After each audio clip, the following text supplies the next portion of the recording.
আজকে আমরা তারকেশ্বরের উদ্দেশ্যে বেরোচ্ছি। আমি আর আমার সাথে এক দিদি আছে, বনশ্রীদি।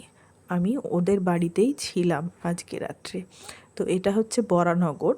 বরানগর থেকে আমি আজ তারকেশ্বর খুব সহজেই কিভাবে পৌঁছে যাব সেটাই শেয়ার করছি। বরানগর থেকে দক্ষিণেশ্বর খুব কাছে, তো দক্ষিণেশ্বর চলে এলাম অটো করে। এইবার অটোর থেকে নেমে আবার অটো চেঞ্জ করে চলে গেলাম বালি স্টেশনের উদ্দেশ্যে। তো আমি যেহেতু বরানগরে আছি, তাই আমি বালি স্টেশন থেকে ট্রেনটা ধরবো। এখান থেকে আমার খুব কাছে হবে।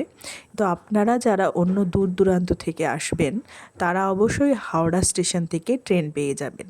এবং শিয়ালদা স্টেশন থেকেও যদি আপনারা সহজে আসতে চান হাওড়া স্টেশনে, তাহলে তো এখন শিয়ালদা স্টেশনের ভেতর থেকেই মেট্রো স্টেশন আছে হাওড়া অবধি।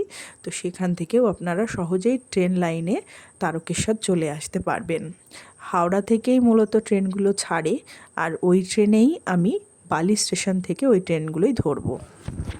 আমরা পৌঁছে গেছি বালি স্টেশনে।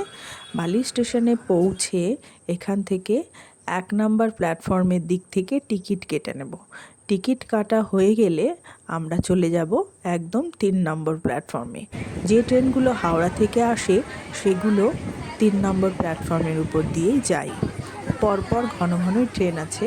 তো ট্রেনে উঠে আমরা পৌঁছেও গেলাম অনেকটা রাস্তা, এই যে শেওড়াফুলি জংশন। তারপর কিছুটা পথ পেরিয়েই তারকেশ্বর স্টেশন। তো তারকেশ্বর স্টেশনে নেমেই আপনারা অনেক পাণ্ডার সম্মুখীন হবেন, যারা সব সময় পুজো দেবেন বলে বিরক্ত করবে, এবং আমাদেরও তাই করা হচ্ছিল বারবার। তো কতবার একজনকে বারণ করা যায়। তো এইভাবে করতে করতে শেষে একজনকে নিতেই হলো, এবং একজনের সাহায্য নিয়েই আমরা চলে গেলাম। তো আপনারা তারকেশ্বর নেমে 2-3টে দিক আছে, ডান দিক দিয়ে গেলেও সেই মন্দির পাবেন, বাঁ দিক দিয়ে গেলেও সেই মন্দির পাবেন। একদম হাঁটা রাস্তা, কোনো অসুবিধা নেই। একদিকে রাজা ভরমল্লের যে তোরণ আছে, ওই তোরণটা দিয়ে রাজবাড়ির ওই দিক দিয়েও যাওয়া যায়, আবার বাজারের ভেতর দিয়েও যাওয়া যায়। তো যে কোনো দিক থেকে গেলে ওই মন্দিরেই প্রবেশ করতে পারবেন। তারকেশ্বর স্টেশন থেকে একদমই কাছে তারকেশ্বর মন্দির। তো স্টেশনে নেমেই চলে যাবেন। আর এখানে সম্পূর্ণ দোকানগুলো ব্যবস্থা করে রেখেছে জুতো রাখা, ব্যাগ রাখা বা অন্যান্য সামগ্রী রাখার জন্য। মন্দিরের ভেতরে এগুলো কোনো অ্যালাউ নেই। আর প্রচুর দোকান, প্রচুর কেনাকাটার সামগ্রী, সব কিছু নিয়ে এই যে এই ভদ্রমহিলা আমাদের নিয়ে গেলেন। তো এনার দোকান থেকেই আমরা এখানে জুতো রেখে আমরা কিনে নিলাম একটা গঙ্গা জলের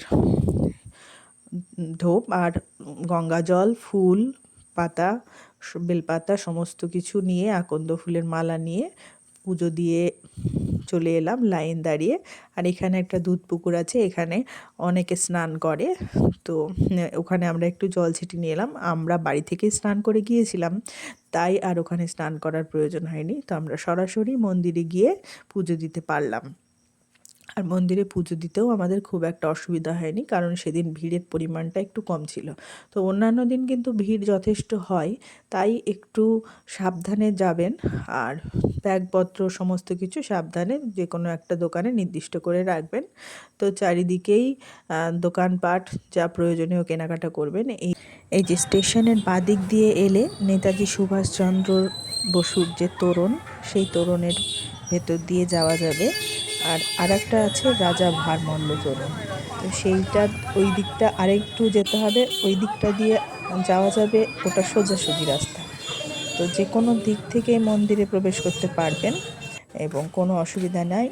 আর এখানে অনেক আচারের দোকান, জিনিসপত্র কেনাকাটার প্রচুর সামগ্রী আছে। আর এখানে রয়েছে এই যে রাজবাড়ি, এই রাজবাড়িতেই আছে স্বামী লক্ষ্মীনারায়ণ মন্দির।